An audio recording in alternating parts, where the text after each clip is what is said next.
What's up, everybody, and welcome back to the Jackson Reaction. Today I'm starting a new series on my channel called the Jackson Files. I've always been very interested in true crime and unsolved mysteries and things of that nature. I just subscribed to a channel the other day that Sweeney TV recommended called That Chapter, which I believe discusses true crime stuff. This one is called The Disturbing Case of Adam Strong. I do hope that you enjoy this content. Please like, comment, and subscribe. Let me know if you would like me to do more content like this. And I do go live almost every night between 9 p.m. and 11 p.m. Eastern on my channel. Live reacting to music and just hanging out with people. It's a great time. I would love for you to stop by. Let's get right into this. This is The Disturbing Case of Adam Strong.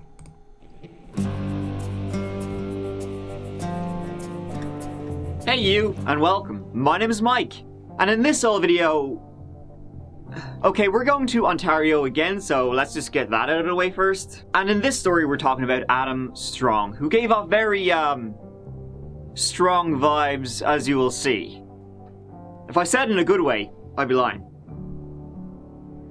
The city of Oshawa lies along Lake Ontario, and in a certain apartment there, well, someone had a plumbing issue.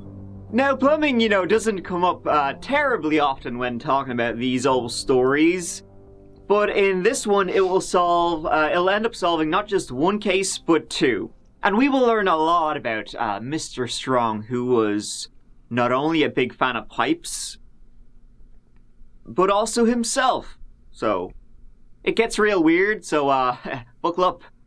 Now let's give it a go. We'll see. A lot of weird people in the world, huh?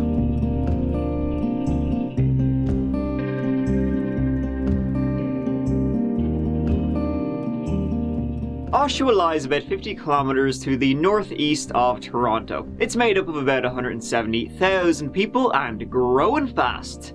It's known for its automobile history, its colleges, and these days it seems to be the place, you know, to be. As long as you don't run into Adam Strong like two people did. Oshawa is in the Durham region, which sits along that big old lake, with Oshawa Harbour being a sweet old place to fish. But on the 11th of September 2017, you would not want this to be your first catch of the day, cause at around 8:30 p.m. that Monday the 11th, an 11-year-old boy and his grandfather were fishing away along the pier, having a grand old time. And as they were, you know, hooking for bass and other fish in Lake Ontario, they spotted something bobbing up and down along the water. And well, it wasn't a fish. They called 911 after spotting a torso floating in the water. Not exactly a sight you'd want to see, you know, with your 11-year-old grandson. Yeah. Hey, have a look at that. Murdered and dismembered, somebody killed a woman and dumped her remains. We are live over the Oshawa Harbor. Wow. Good evening. The busy spot along the waterfront is now a disturbing crime scene. The discovery made by a fisherman and his grandson. They saw a torso in the water. Lots of questions tonight, very few answers. Who was this woman? Where did she come from? Who wanted her dead? It was recovered, and it was a female's. A post-mortem was undertaken as they worked to identify the remains. Well, it makes it very difficult for our investigators to try to come up with an identification with very little. So I know that we'll obviously have to rely on scientific methods, whether it's DNA, you know, other things that the pathologist might be able to assist us with. They noted at the time the, quote, obvious signs of trauma.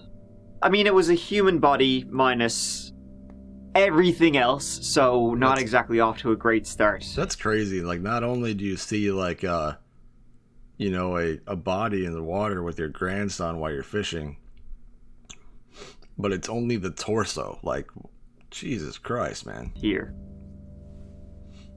The autopsy was inconclusive, although, you know, I mean, how could there not be a trauma when it's only the torso you're finding? But they couldn't exactly say, you know, what killed this woman. Whoever she was. It was ruled a homicide, though. It would be, you know, quite an accident if it wasn't. Yeah, right. It was eventually determined in November 2017, 2 months after it was recovered, to be the body of Rory Hache. Rory was from Oshawa and had been missing from there since the 29th of August 2017. Rest in peace to Rory. Roughly 2 weeks before she washed up. It's awful. Rory was 18 years old and was pregnant at the time of her disappearance. Rory came from a biker family. Her grandfather was the founder of the Satan's Choice MC, and he also boxed for Canada. Her uncle, a Hell's Angel. Rory was loved and was kind, but she did have her struggles, namely crystal meth, and was homeless for a time. Her disappearance was, well, you know, it's what can happen to those, to the most vulnerable in society, right? But Rory, well, she was trying. She was living by herself. She was supporting herself. It was actually her guidance counselor who first reported her missing.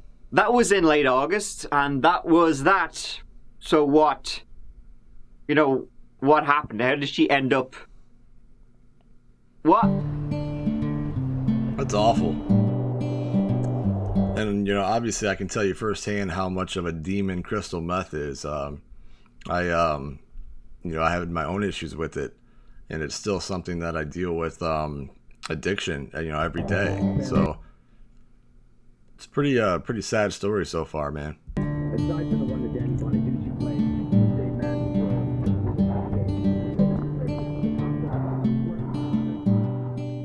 That wouldn't be answered until about a month after she was positively identified, so late December, and it wasn't exactly, you know, stellar police work here. Nah. It was a plumber, actually, though he probably, wishes he hadn't. On the 29th of December 2017, a plumber named Sean Farndon was called by the tenants on the main floor of 19 Macmillan Drive, Oshawa, pretty close to downtown Oshawa. Drains were backed up and he was there to fix your pipe. So he rocked up and what he probably thought was, hey... I feel like this guy's trying to be a little too funny, but I know he's got a job to do, so... You guys should, you know, slow down on the Guinness if that's the kind of mess you're leaving it in. Quickly turned into... I don't think what anybody could have imagined it would turn into. So pipes blocked, he got down, you know, started working away at them, snaking them, and he just couldn't seem to get rid of the blockage, right? So he went down to the basement apartment right under where he'd been called to try and, you know, work it from that way. In the basement apartment, the toilet had been removed, and he said the smell was... whew. With the toilet gone, Sean went to the kitchen to try and snake it from there, and he said the occupant of the basement apartment was just pacing back and forth, acting very, very anxious. And then, oh man, he pulled from the drain what he said appeared to be a flesh-like substance. It wasn't just flesh-like.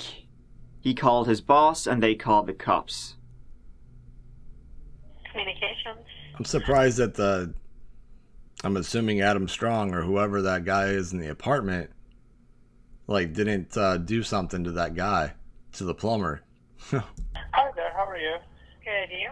Good, thanks. I'm a plumber and I'm on site for a job. We got we're snaking a drain, and we've been pulling back. We probably pulled back about 10 pounds, 15 pounds of, like, it looks like flesh type of stuff, meat. And we started to snake, and we've been working at it for like 3-4 hours now, right? Oh, okay. And we can't get it clear, but we keep pulling back chunks of, you know, whatever the hell it is.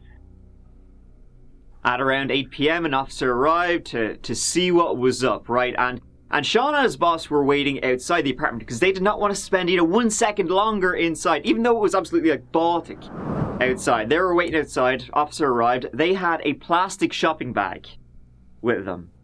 Look at that. I can't imagine that. It was a fleshy-like substance, maybe 13 to 14 inches long. Never eating sausages again. He called for backup, and 4 more officers arrived and went to the basement apartment, under where the plumber had originally been called. They knocked on the door. Hey, buddy, what have you exactly been, flushing down the drains in the toilet, besides, the usual? He said, and this is a quote, "Okay, you got me, the gig's up. It's a body. You want the rest of her? She's in my freezer." What? "She's been defleshed." His name was Adam Jeffrey Strong. What is wrong with Inside people? Adam's apartment, they did indeed find the rest of Rory's body. Inside garbage bags, in a large freezer he kept in his bedroom. I can only guess he didn't want to end up defrosting the wrong thing. Her blood was on the bedroom walls and ceiling, and his semen was found on her body. Jesus. I don't somehow think he can get more disturbing and gruesome than that. Police once again confirming that they have found the remains of 18-year-old Rory Hache, the latest inside a basement apartment inside this Oshawa home. This after the teen's torso was found in the Oshawa Lakeshore nearly 5 months ago. On December 29th, a citizen alerted police after finding more remains in this basement apartment. Adam was arrested and charged with indecent interference with a dead body. And until that moment, he had not been on the police radar at all. That's crazy. Adam Strong in 2015 was 45 years old, and not really, a huge bunch is known about him, other than the fact that he studied the blade. Oh, chill out there, tough guy. He worked at times as a security guard on movie sets, though he had been fired from them twice, as a gas station attendant, and loved to be out on the water, on his boat. He loved scuba diving and a bit of the old BDSM. That's about it. He was a fierce man for, leaving the reviews on the L pornos. Sure, you know yourself. That's funny. And also books about it, so he was quite the connoisseur. He didn't seem to be terribly lucky with the ladies, though. His ex-girlfriend cheated on him, and afterwards she moved in with a new fella. And that's when those who knew Adam say he, went off the rails. One other woman who had relations with him said Adam was controlling and abusive, often choking her out and forcing himself on her tiny 100 or so pound frame. Jesus. Adam had actually been in trouble with his landlord at that same address previously because, you'll see. Yeah, I've never seen Adam take any garbage out. Everything is here.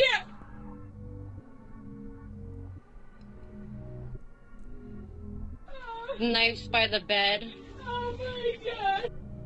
What is going on?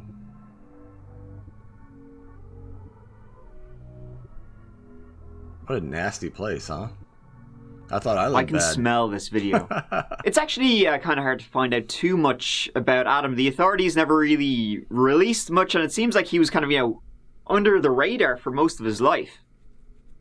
The search of Adam's home was actually delayed, as when they went in, they discovered a suspicious, potentially explosive package. Neighbors were asked to leave, but a robot dealt with it safely.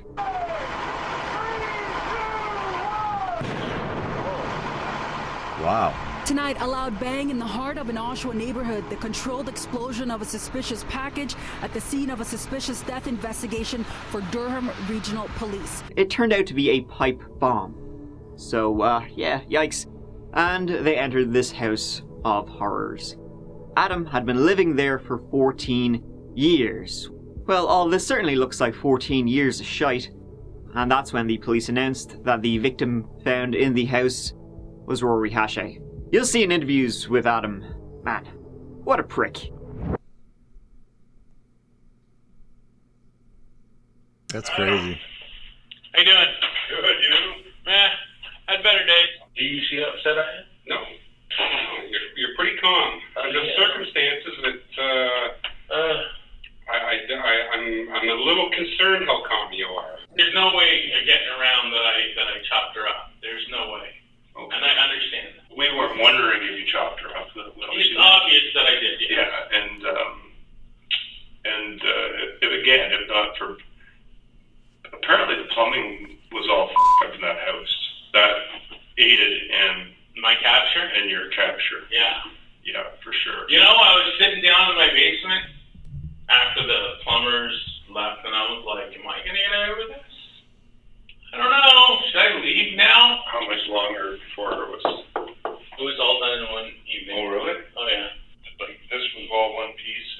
was all one piece. I couldn't. Yeah, really? Sorry, man. I don't remember. Really? Yeah, it wasn't important to me, man. She's definitely deceased. Yes. Yes. And you clearly have said, yeah, and I disposed of her. Yes. Yes. Tried to. But unfortunately was foiled by inadequate plumbing. Yeah.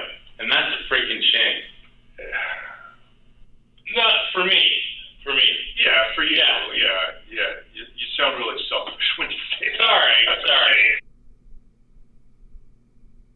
What are you going to hanker him for? Wendy's triple. Yeah, that's doable. No pickles. Iced tea, no ice.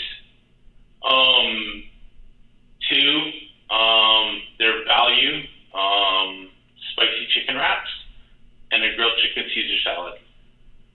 Okay. Is that outrageous? No, that's doable. Is there any way I can get a cigarette? Anyway, What smoke is this? Oh! And a ranch and a Caesar?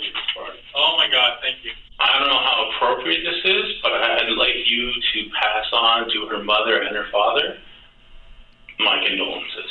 What the fuck? These searches went on for a number of months, with Adam being charged and not a whole lot more being released. What is wrong He made the with odd people? court appearance. Apparently when he did, he laughed his head off because he lives in a society. I'm going to be here at every court date. I want the judge, I want the crown, and I want the public to see that Rory was, she was not misplaced in life. She had a family. We love her. We're going to represent her to the best of our ability during this case. Rory, to me, is everything. I am nothing without my daughter. I have nothing without her. And I really don't know what life's going to be like from this point on for my family, because we're never going to be the same again after this. Some people are remorseful. I didn't feel it. I'm really sorry. I got nowhere to go other than back to his cell. In July of 2018, 7 months after Adam had been initially arrested, right? Still digging away, they found the DNA of a second woman in Adam's basement. Candice Fitzpatrick was last seen during the summer of 2008, 10 years before Adam Strong was arrested. That is a long time. Candice was 19 years old, and get this, she wasn't reported missing until 2010, which is absolutely bizarre. I feel like there's only so long you can go, Asha, she's grand, you know, she'll show up at some stage, don't worry about it. Based on the evidence we've examined to this point, we have located the remains of Rory and her DNA in the residence, and now the DNA of this unknown female in the residence at this point. The other remaining missing female at the time was identified as Candice Fitzpatrick from the Oshawa area. Family had reported to the DRPS in 2010 concerns of her not having been seen since 2008, and she was 18 years old at the time. I felt right from the get-go that this was a season. I still don't understand how you don't report your child missing for like 2 years. Like, what is wrong with people, especially when they're 18? Seasoned person that has done this before, because my daughter was tough. She was very tough, and she would not have been an easy catch for anybody to handle, you know what I mean? So I knew he knew what he was doing. I had a feeling. Candy struggled like Rory struggled. She was homeless for a time, dealt with drugs, and, well... This guy probably did meth himself and was like a meth head, and that's how he lured them into his house, you know? You never know. Once again, Adam preyed on the vulnerable people in Oshawa. She was last seen, leaving her home, heading to a mall, and then never again. Now, Candice's remains haven't been found to date. It was just her blood that was found, like Rory's, in the freezer, and just about everywhere else. Adam Strong was then charged with 2 counts of first-degree murder. He pleaded not guilty. I wonder what they found, like, her DNA on for the second girl. Like, I wonder what that was. And I fielded this to my lawyer, and he's not interested in it, and I don't understand why.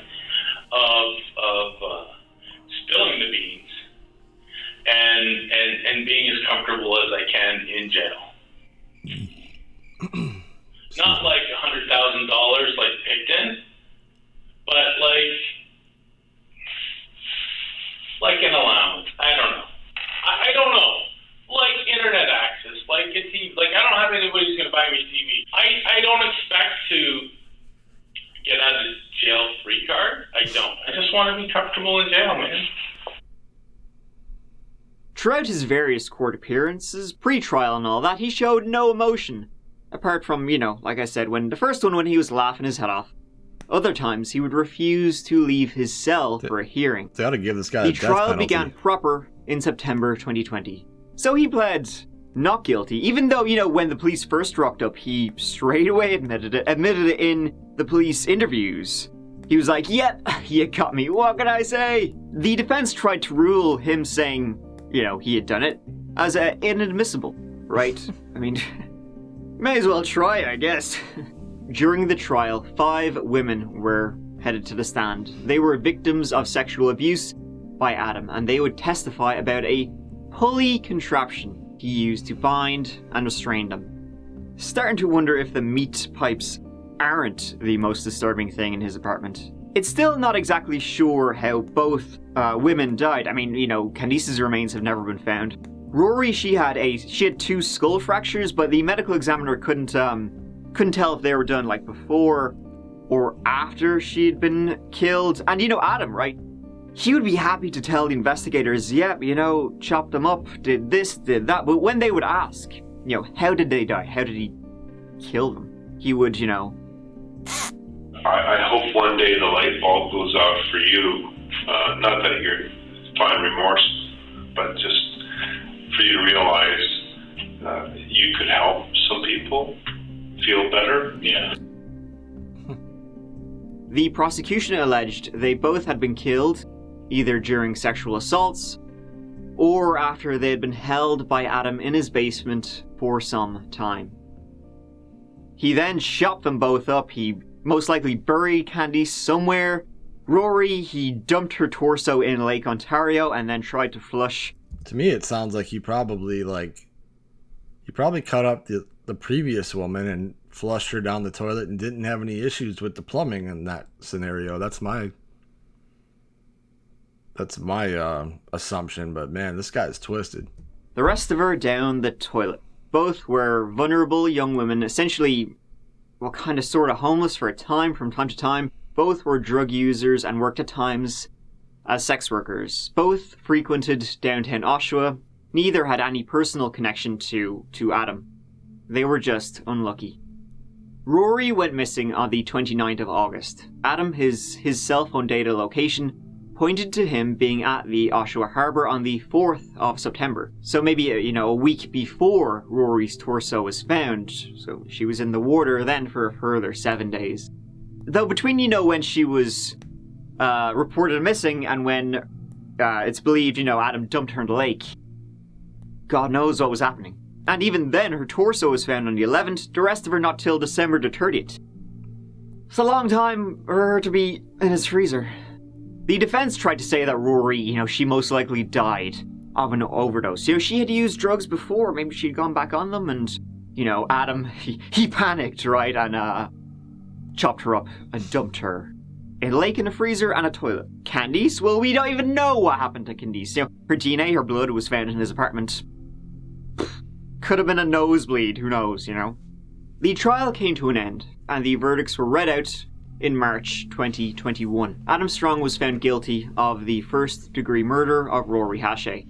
He was found not guilty of first-degree murder of Candice Fitzpatrick, but guilty of manslaughter, simply because not enough was known about what happened, and there was a severe lack of evidence when it was over 10 years in the difference. The judge found that Strong murdered Rory Hache while committing a sexual act and died of blunt force trauma to the head. But because Candice's body was never recovered, while it was possible she met the same fate, he was not satisfied beyond a reasonable doubt that she was murdered and found him guilty of the lesser charge.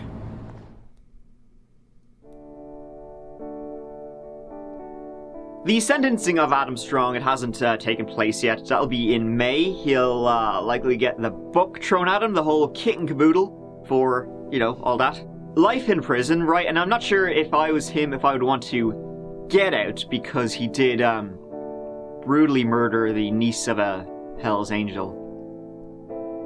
I think a major thing in this one is how many years there was between Candice and Rory, right? Almost a decade, so I think it's... just look. look at his place. There could be very likely others somewhere. He got away with Candice for so long, and Rory was found kind of by accident. I mean, his own accident, admittedly. The police came out and said, if you know someone who has gone missing in downtown Oshawa, in the central core of Oshawa, or Oshawa in general, in a place that Adam Strong may have frequented, which, Ontario in general, they said, we would like to hear from you. I have a feeling this won't be the last we hear of Adam Strong, and I'm the police are on him for missing persons cases and unsolved murders, in Ontario. They have to be, And I just kind of glossed over it, but he had a homemade, pipe bomb in his place. Like, what was that about? What was he going to do with it? Gruesome, crazy, and disturbing story. I think Adam has all the hallmarks of a serial killer. He's probably been active for a while. He looks like one, and probably smells like one too. His place certainly does, at least. But he won't be getting out, I don't think, ever. He'll be getting everything thrown at him, and if he ever does get out, I think he'll be the one ending up in a pipe. I hope he enjoyed, that last Wendy's meal he had in the police interview. Because the next thing he'll be eating will be, prison bars for the rest of his life. Bon appetit! It's crazy. Thank you so much for watching. I appreciate it, and I appreciate you. Listen, go on here. I'll see you as always real soon in the next one. Till then, please take care. I love you. Mike out. We'll put the link to that chapter in the description as well. I'm glad that they got this guy behind bars. Like, obviously he's a very twisted individual. He has no remorse. He chopped this young poor girl up and then tells the police, can you give the condolences to her parents? Like, dude, he deserves to die. I hate to say that, but he deserves a death penalty. I hope you guys enjoyed this first episode of the Jackson Files. I want to do more stuff like this with unsolved mysteries, current cases, current things going on, things like this that have already taken place. It's very, very intriguing to me and very interesting. So I hope everybody has a great rest of your week. Stay safe. Thanks for watching, and I'll see you next time.